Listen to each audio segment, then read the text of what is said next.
the Mandalorian. Optimus's big brother. 3.8 liter V6 Jeep. 2011. It's not the latest. It's not the newest. We got it on a really good deal, and according to its ratings, everything was rated excellent. So they assured me that it would pass its roadworthy test without any issue whatsoever. So this is our new build, and it's quite exciting. There's a lot that needs to be done on the vehicle. There's some areas that have rust, as you can see on the bumper, that needs to be dealt with. There's a lot of stuff on the ground. We were on a trip recently and we just offloaded the car. In fact, if you look at Optimus, he's still muddy. I need to take him to the car wash today.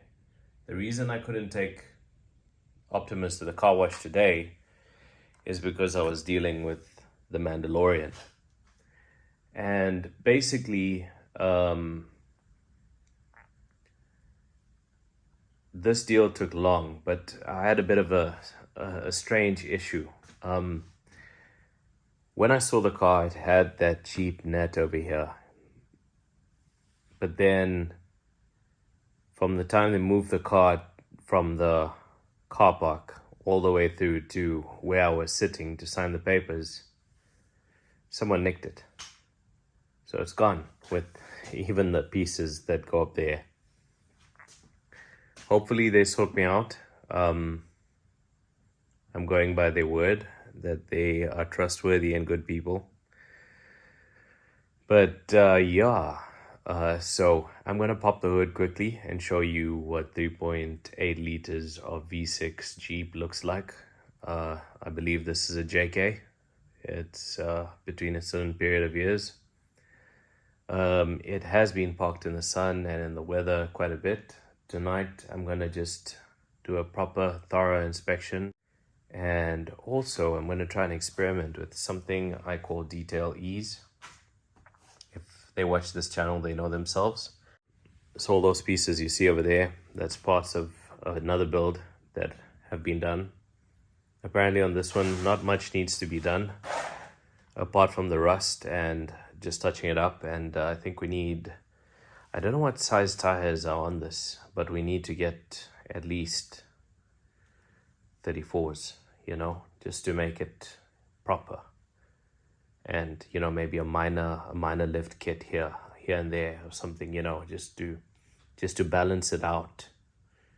And some nice lights, It needs some LED. Need some LED stuff going on over here. Like, we can't use this. What's this? So I'm going to pause the video quickly and let's look at what 3.8 liters of pure V6 looks like. Okay, so this is the V6. We've got 3 cylinders on the one side and 3 cylinders on the other. My colleague is just getting in and taking a look. And I believe that's the ESC over there. The coolant level is down there. There's a bit of rust that we need to deal with on the diffs, but that surface rust, we can deal with that. It's still got its sticker on, so that's a good thing.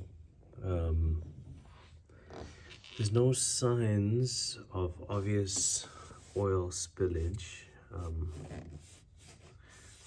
or serious signs. So there's a lot of work to do on this car. It's not gonna be the easiest, but the good thing is the body is hundreds. There's not a lot of rust. There's not surface bubbling or anything like that. On the chassis, there's a lot of work to do. On the suspension, there's a lot of work to do. On the bumper, on the sway bar, but it's surface rust. So we're gonna do that, and it shouldn't be so much of an issue. Once we do it, it should be good. And then we'll take it from there. And let's see how 3.8 liters our V6 looks.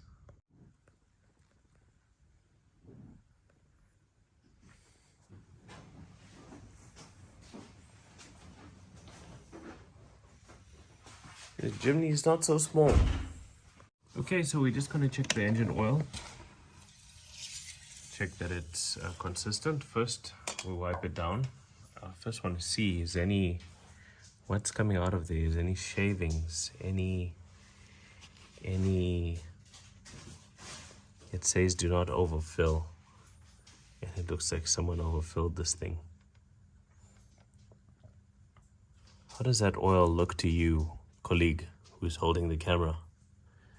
I hope that doesn't look milky.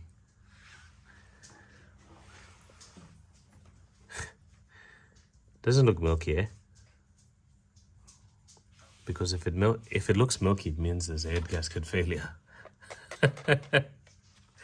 That would be an epic fail. Okay, let's just clean this up and then we put it back in.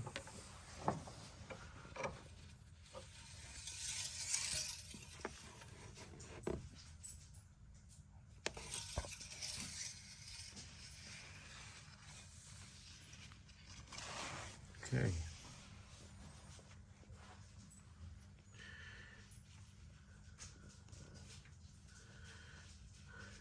Can't tell at what level the oil is.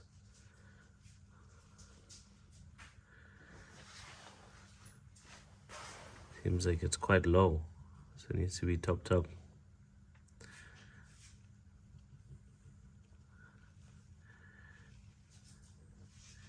At least it's not milky, so it's good.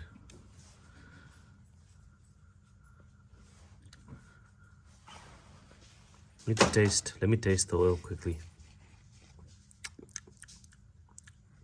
Yeah, it's not mixing with water, it's still good oil.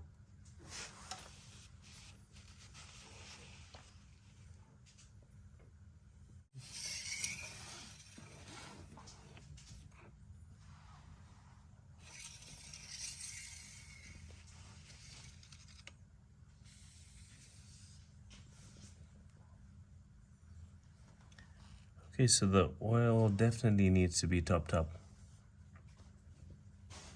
Not overfilled, but topped up into the safe zone. Here's a bit low. Okay.